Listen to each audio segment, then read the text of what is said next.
प्रश्नोत्तर सत्संग माध्यम से आज एक प्रश्न आया है। सुभाषिन मिश्र, ब्रह्मपुर, उड़ीसा। उनका प्रश्न है कि हनुमान चालीसा हो चाहे कोई भी स्तोत्र हो, पाठ करना तो क्या सबके लिए समान भाव से प्रसन्न होंगे? हनुमान जी हो चाहे कोई भी देवता का जो स्तोत्र पाठ की जाती है ना, अलग अलग व्यक्तियों के लिए अलग अलग प्रकार से प्रसन्न होते हैं। यानी भगवान भी अलग अलग भक्त की जो स्तोत्र पाठ में अलग अलग प्रकार की जो है कृपा करते हैं या समान करते हैं। बहुत सुंदर प्रश्न है।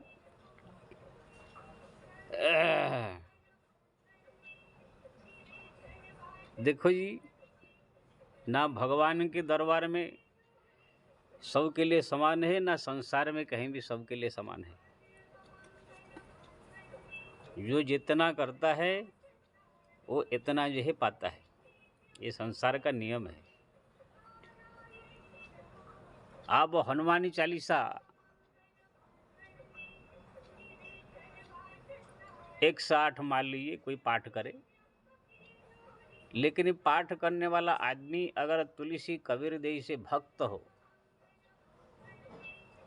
बहुत दिन से भगवान के भक्ति में जुड़ा हुआ हो, भगवान का प्रार्थना कर रहा हो, भगवान के लिए रोता हो, उनके शरण में आकर बहुत दिन से अगर रह रहा हो, चाहे हनुमानी चालीसा हो, चाहे कोई भी देवी का सूत्र हो, चाहे भगवान का हो, वो जब वो पाठ करे तो वो देवता सामने वाला उनके पाठ से तुरंत प्रसन्न होगा। वो 108 क्या है, अगर भाव भक्ति के सहित तो प्रार्थना करते हैं तो 2-1 हनुमान चालीस में ही वो प्रसन्न हो जाएंगे। जैसे मेरे को तो लगता है तुलसी आज जी हनुमान जी की प्रार्थना करे हनुमान चालीसा पढ़ के कोई काम के लिए, वो तो हनुमान चालीसा का आधा भी नहीं होगा, बाकी प्रकट हो जाएंगे। लेकिन कोई ऐसे ही ना कोई भगवान से मतलब है, ना कोई भक्ति कर रहा है, ना पूजा पाठ कर रहा है, ना जप तप कर रहा है, ऐसे ही कोई आदमी है कि साधु संत के पास चला गया या कोई बोल दिया कि हनुमान चालीसा पढ़ो तुम्हारा काम हो जाएगा, संकट दूर हो जाएगा, तो कभी जिंदगी में ना भक्ति, ना पूजा, ना पाठ किया, ना भगवान की श्रद्धा है, आएगा 108 हनुमान चालीसा पढ़ जाने से जैसे तुलसीदास जी के लिए एक हनुमान चालीसा ही प्रसन्न होकर आ गए, ये व्यक्ति के लिए 108 नहीं, 1008 क्या 20,000 भी पढ़ ले तो भी प्रसन्न नहीं होंगे इतना। क्योंकि ना हनुमान चालीसा खाली पढ़ने से ही कि कोई स्तोत्र पढ़ने से ही प्रसन्नता हो जाएगा, ऐसी बात नहीं है। उसमें जो व्यक्ति पढ़ने वाला है वो व्यक्ति का सामने वाले जो जिसका पढ़ रहे हैं उनके प्रति श्रद्धा कितना है, भक्ति कितना है, प्रेम कितना है, कब से लगे हुए हैं, ये सब भी बहुत बड़ा मायने रखता है। छोटी सी उदाहरण हम अगर देंगे, मान लीजिए आप जिला के कोई कलेक्टर, जो डीएम है, कलेक्टर के ऑफिस में कोई गाँवड़ा के ऐसे ही व्यक्ति हो जो कभी कलेक्टर को जानता नहीं हो, कि उनसे कोई मतलब नहीं हो, ऐसे ही जो है कोई अपना काम ऐसे पड़ गया, सोचा कि कलेक्टर के पास जाओ तो काम हो जाएगा। ऐसे बहुत लोग जाते हैं, हजारों, तो भी चला जाएगा तो कलेक्टर उसको इतना बड़ा महत्व नहीं देगा, भाई कितने आते हैं वो भी आ गया। लेकिन कलेक्टर के मौसी के लड़का हो या मामा के लड़का हो या कोई सगा भाई हो या गांव का कोई उनके आदरणीय मित्र हो, वो अगर चला गया तो वो जो बोलेगा कि कलेक्टर साहब हमारे काम है, काम थोड़ा सा कर दीजिए, तो उनका जो यही से करेगा, ये गांव का जो लड़का जो अगर पहुंचा है उनका इतना सम्मान से नहीं करेगा वो काम, हो सकता है भगा भी देगा। व्यक्ति का व्यक्तित्व कितने श्रद्धा, कितने प्रेम, कितने भाव उसका कब से लगा हुआ है, कैसे ये भी सामने वाला देवता देखता है। अगर वो श्रद्धालु नहीं है, प्रेम नहीं है, कोई मतलब नहीं है, लेकिन किसी ने कह दिया जाओ भाई ये स्तोत्र पाठ करो दुर्गा जी का या काली जी का या हनुमान जी का, तो अगर पाठ कर रहा है तो कब होंगे इस बात नहीं कि बेकार नहीं आएगा, लेकिन इसका कोई गारंटी नहीं है कि कब प्रसन्न होंगे। हो सकता है युग बीत जाए, हो सकता है कि 1,00,000 हनुमान चालीसा प्रसन्न हो जाए, हो सकता है कि 1,000 में हो जाए। ये वो सामने वाला देवता का प्रसन्न ऊपर है। जैसे आप देखेंगे कोई कोई भक्त, ध्रुव जो हमारे थे, मात्र 6 महीना भगवान का जो तपस्या किया तो भगवान नारायण आगे प्रकट हो गए। खाली बस निराहार, अन्नाहार, जलाहार करते करते करते करते वो प्राप्त कर लिए। प्रहलाद तो थोड़ा मोड़ा संकट फंकट सहन करके भगवान का नारायण जपा, ऐसे ही प्राप्त कर लिया। सबरी अपना आश्रम में जो है प्रतिदिन भगवान के इंतजार करते करते प्राप्त कर लिया। लेकिन वही रावण जब शिव जी को प्राप्त करना था, उनसे कुछ वरदान पाने के लिए तपस्या किया, पूरा जाकर बर्फ में खड़ा होकर के अन्नहार रह कर, कभी जलाहार, कभी वायुहार करके पूरा बर्फ के अंदर खड़े होकर के ठंडी के महीना में तपस्या किया, तो भी नहीं आए। तब अंत में सोचा एक एक सर काट करके अग्नि में हवन करने लगा, दूसरा सर, तीसरा सर, तो भी भगवान शंकर आए नहीं। जानती कि दुष्ट है, बदमाश है, इसको अगर दे दूंगा तो उल्टा पुल्टा काम करेगा। लेकिन 10वां मस्तक काटने के लिए जब तैयार हुआ, उनको भगवान प्रसन्न हुए, लेकिन अंदर से कोई भक्त समझ के प्रसन्न नहीं हुए, क्योंकि ना वो घोर तपस्या किया है, इसलिए तपस्या का महिमा घट न जाए। अगर नहीं देंगे मर जाएगा तो तपस्या का महिमा घट जाएगा। इसीलिए मजबूर में भगवान शंकर ने उनको दिया, गुस्सा के। ऐसे ही ब्रह्मा जी भी हो, कोई भी देवता हो। लेकिन अगर उसी जगह पर विभीषण जैसे भक्त हो, तपस्या कर रहा हो, तो उसको ब्रह्मा जी कितने प्रसन्न होकर के भक्ति का वरदान दिया और कहा अजर अमर हो जाओ। जब रावण, कुंभकर्ण और विभीषण तपस्या करने गए, कुंभकर्ण मांगा सोने के लिए, रावण शक्ति मांगा, तो कुंभकर्ण को तो सोने के लिए तो खुश होकर दे दिए। रावण जब शक्ति मांगा तो उसको जो है नहीं दे रहे थे ब्रह्मा जी, दुष्ट है ये, तो अमर अमर ही होने मांगता था। लेकिन ब्रह्मा जी ने कहा इसे नहीं देंगे, किसी न किसी हाथ में मरना पड़ेगा। तब उसने मनुष्य और वानर के हाथ में मारने के लिए मांगा। लेकिन विभीषण खाली मांगा मेरे को भगवान के चरण में भक्ति हो, तो तथास्तु का भक्ति दिया। लेकिन अपनी तरफ से ब्रह्मा जी ने विभीषण को कहा तुम अजर अमर हो जाएगा, कभी मरेगा नहीं। देखिए स्पेशल ऑफर है, क्यों ना जो भक्त होता है, जो शांत धीर गंभीर होते हैं, जो भगवान के प्रिय होते हैं, जो दयालु होते हैं, ऐसे लोग को जब हनुमान चालीसा पाठ करे, चाहे दुर्गा स्तोत्र पाठ करे, चाहे राम स्तोत्र पाठ करे, तो ये पाठ करने वाला व्यक्ति अगर बहुत दिन से भक्ति से जुड़ा हुआ है, धार्मिक है, सरल है, दयालु है, कृपालु है, ऐसे व्यक्ति है, तो सामने वाला देवता जो देर से प्रसन्न होना चाहिए जल्दी प्रसन्न हो जाए।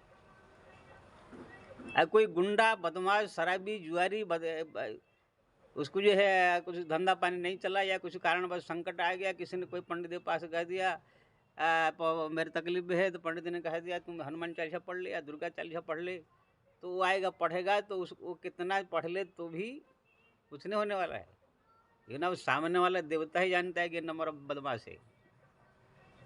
हाँ, अगर ये घोर तपस्या करने लग जाए, मरने के कगार पर पहुंच जाए, अन्नहार करके, जलाहार करके, निराहार करके, एकदम ध्रुव जैसा या रावण जैसा, तो फिर उनको तो मजबूर होकर के देना पड़ेगा। लेकिन ये छोटे मोटे 100 हनुमान चालीसा फालीसा में कुछ नहीं होगा।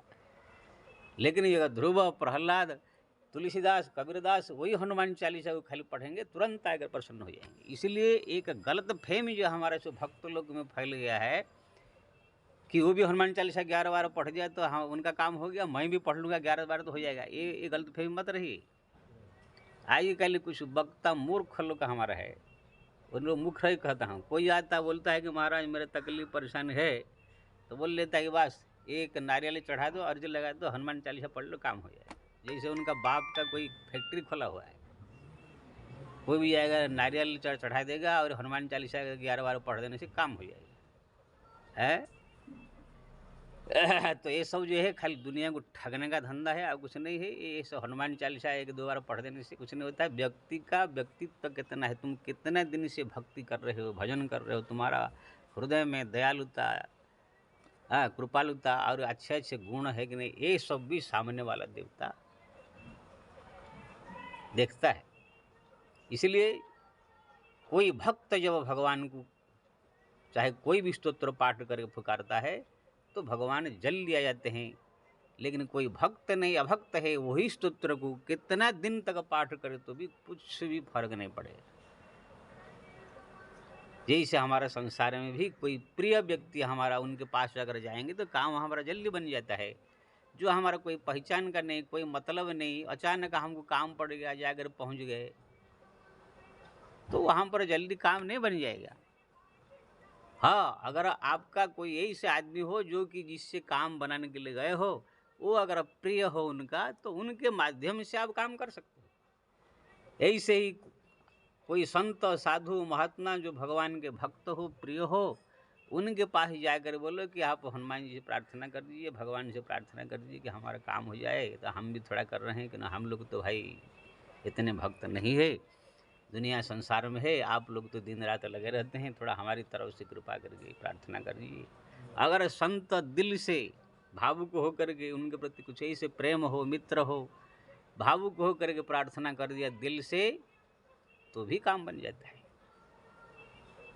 लेकिन वो संत या गुरु या कोई भी एकदम अंदर से भावुक होकर करे तो नहीं कि वो आगे कह दिया, उनके प्रति कोई श्रद्धा प्रेम नहीं है कि हो चाहे न हो, क्या मतलब है, ठीक है भाई कर देंगे, तो भी नहीं होगा। इसलिए जो ये स्तोत्र है, पाठ है, जितने सब है, ये सब जो है आजकल वक्ता लोग भ्रमित करते हैं। तुम जाकर ऐसे कर दो तुम्हारा काम हो जाएगा, हनुमान चालीसा पढ़ो तुम्हारा काम हो जाएगा, तुम स्तोत्र पढ़ लो तुम्हारा काम हो जाएगा। ये सब नहीं होगा।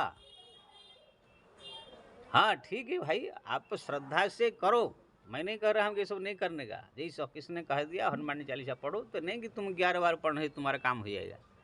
हनुमान जी का पढ़ते रहो, पढ़ते रहो, पढ़ते रहो, पढ़ते रहो। हो सकता है 2 महीना, 4 महीना, 6 महीना पढ़ते पढ़ते पढ़ते पढ़ते पढ़ते पढ़ते कभी कृपा हो जाए शायद। लेकिन तुम बोलो कि खाली 11 या 1 से 8 पढ़ लेंगे तो हमारा ये काम हो जाएगा, ऐसा नहीं।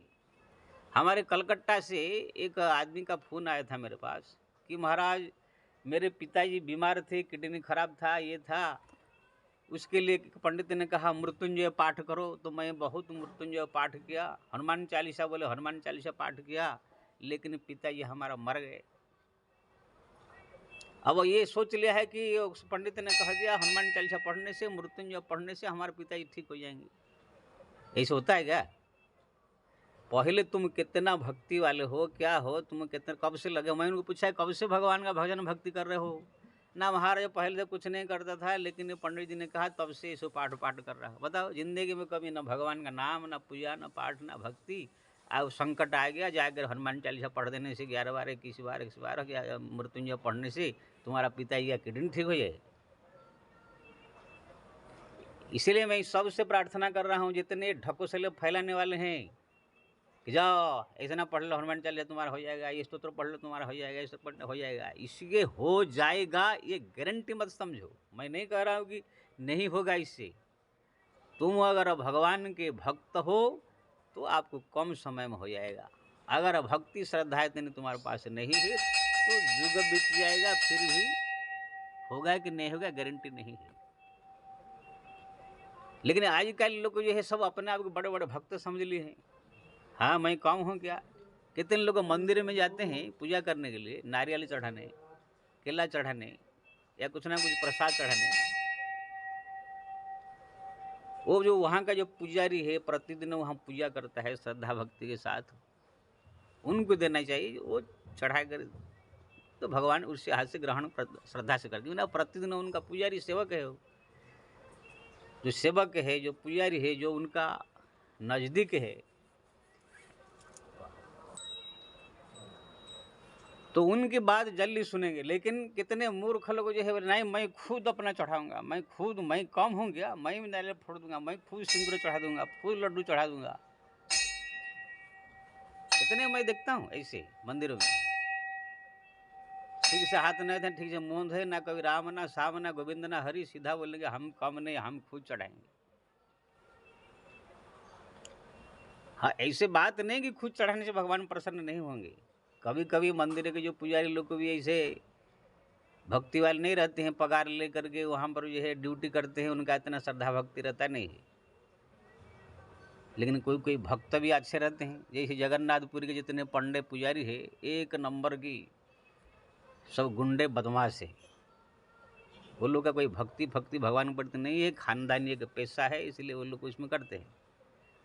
लेकिन कोई श्रद्धा भक्ति वाला अगर आदमी जाए तो वो श्रद्धा से अगर भगवान की पूजा करे, कोई चीज़ अर्पण करे तो भगवान ग्रहण कर लेंगे। लेकिन वो पंडे लोग जो है इतने क्या कहें, उनके बारे में कहना भी नहीं चाहिए।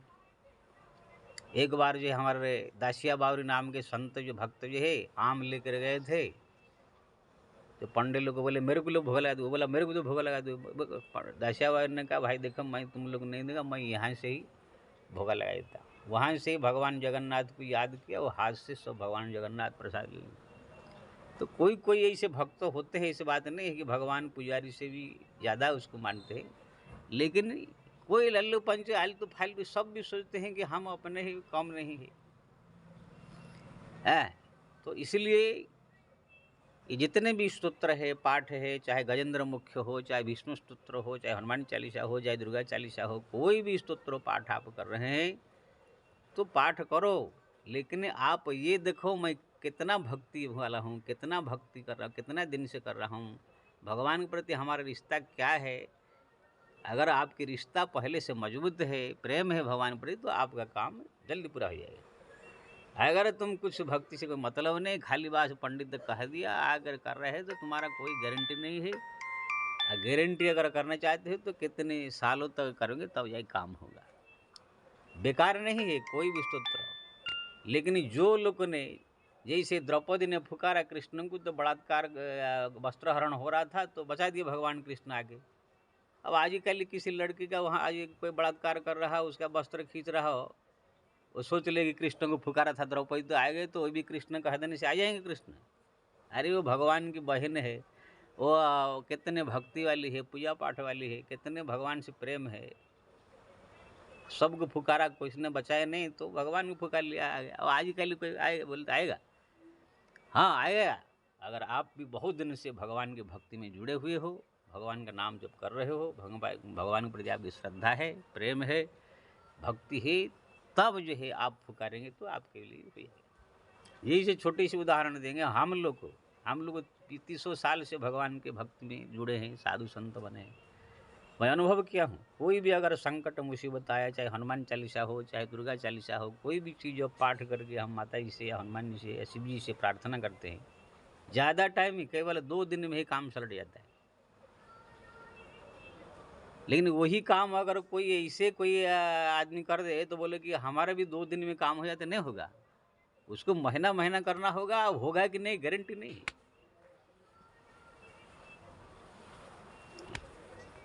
इसलिए स्तोत्र पाठ की महिमा सबके लिए समान नहीं है। इसलिए ठीक है अपने स्वयं भी पाठ करो, लेकिन कोई ऐसे संत गुरु हो जो भगवान का प्रिय हो, उनको बोलो, तो वो अगर तुम्हारे लिए पाठ कर प्रार्थना कर दे तो ये थोड़ा पाठ आपका जल्दी काम करने लग जाता है। लेकिन वो भी दिल से करे तो, ऐसे नहीं कि आप बोल दिए महाराज मेरे लिए कर दीजिए थोड़ा प्रार्थना, आप चले गए वो भूल गए, खत्म। उसके लिए संत गुरु को भी इतना प्रसन्न करना होगा, इतनी सेवा करनी होगी, इतना प्रसन्न करना होगा कि आपके सेवा से, आपके समर्पण से वो गदगद हो जाए, आपको दिल से याद करने लगे, आपको जो है के लिए एकदम पूरी तरह से प्रसन्न हो जाए, तब आपके लिए जब दिल से प्रार्थना करेंगे वो संत या गुरु, तब जाकर काम होगा। ऐसे नहीं खाली कह दिया थोड़ा सा आंसू बहा के या थोड़ा सा रो के मेरे लिए कर दीजिए, प्रार्थना कर दीजिए, इधर कोई मतलब ही नहीं है, ना कभी आना, ना कभी जाना, ना कोई सेवा, ना कोई प्रेम, ना कोई बात सुनना, और सीधा बोल रहे हैं कि हमारे लिए गुरु जी प्रार्थना कर दीजिए, हमारा काम हो जाए। तो वो बोलेंगे हाँ ठीक है कर देंगे। जैसे घर में जाएंगे, चले जाएंगे, वो भी गुरु जी भूल गए। इसलिए स्वयं प्रार्थना करें। अगर हमारा आपके पास इतना भक्ति श्रद्धा नहीं है, कम है, तो किसी संत सद्गुरु की सेवा करके, उनको प्रसन्न करके, उनके द्वारा प्रार्थना कराएंगे तो भी जल्दी काम हो जाता है। नहीं तो स्वयं करोगे तो युग बीत जाएगा। हाँ, अगर आप भक्त है, आप कबीर तुलसी मीरा जैसा, फिर आपका भी काम हो जाएगा। यानी इसमें भक्ति प्रधानता, कितना दिन से आप लगे हुए हैं भगवान में, ये इसकी महिमा है। इसलिए ये मत समझिए एक स्तोत्र पाठ 40 सबके लिए समान है। वो 108 पढ़ लिया तो यही से फायदा हो जाएगा, हमें भी 108 पढ़ेंगे तो हमारे लिए से फायदा हो जाएगा। ऐसा नहीं, सबके लिए अलग अलग। एक भक्त के लिए 108 क्या, एक हनुमान चालीसा में काम हो जाएगा, एक के लिए 1 लाख में भी काम नहीं होगा। ये श्रद्धा प्रेम भक्ति के ऊपर निर्भर करता है। इसलिए ये चालीसा स्तोत्र पाठ ये सब कुछ है इसका महिमा है, लेकिन सबके लिए ये समान नहीं है। लेकिन ये मूर्ख कुछ वक्ता लोग जो है भरमा करके बस ये कर दो तुम्हारा काम हो जाएगा, एक तुम्हारा काम हो जाएगा। अरे छोटे मोटे किया। हमारा एक राम भद्राचार्य जी है, 2 आँखों से अंधे हैं, वो बोल रहे थे शरीर में किसी का भी दर्द हो तो हनुमान बाहु का पढ़ो तो ठीक हो जाएगा। अब बताओ, तुलसीदास जी का बाहों में पीड़ा हुआ, बहुत दिन तक ठीक नहीं हुआ, तो हनुमान जी को जो है स्मरण किया, एक ग्रंथ स्तोत्र लिखा हनुमान बाहु। और हनुमान जी जब प्रार्थना किया तो तुरंत हनुमान जी कृपा कर दिए, बीमारी ठीक हो गया। और आजकल कोई हनुमान बाहु को पढ़ देने से उसका सब शरीर का जॉइंट पेन फैन सब ठीक हो जाएगा। ये सुनकर देख कर से उसका वीडियो देख कर कितने लोग ऐसे आजकल तो बहुत ये सब बात बीमारी है, कितने पढ़ने लगे, बोले अरे कहाँ कुछ नहीं होता है। अरे हनुमान जी तुलसीदास जी के लिए हो गए थे, तो आज भी कोई लल्लू पंचू पढ़ देगा तो हो जाएगा। इसलिए स्तोत्र पाठ को महिमा है, लेकिन सबके लिए अलग अलग महिमा है। जय श्री राम।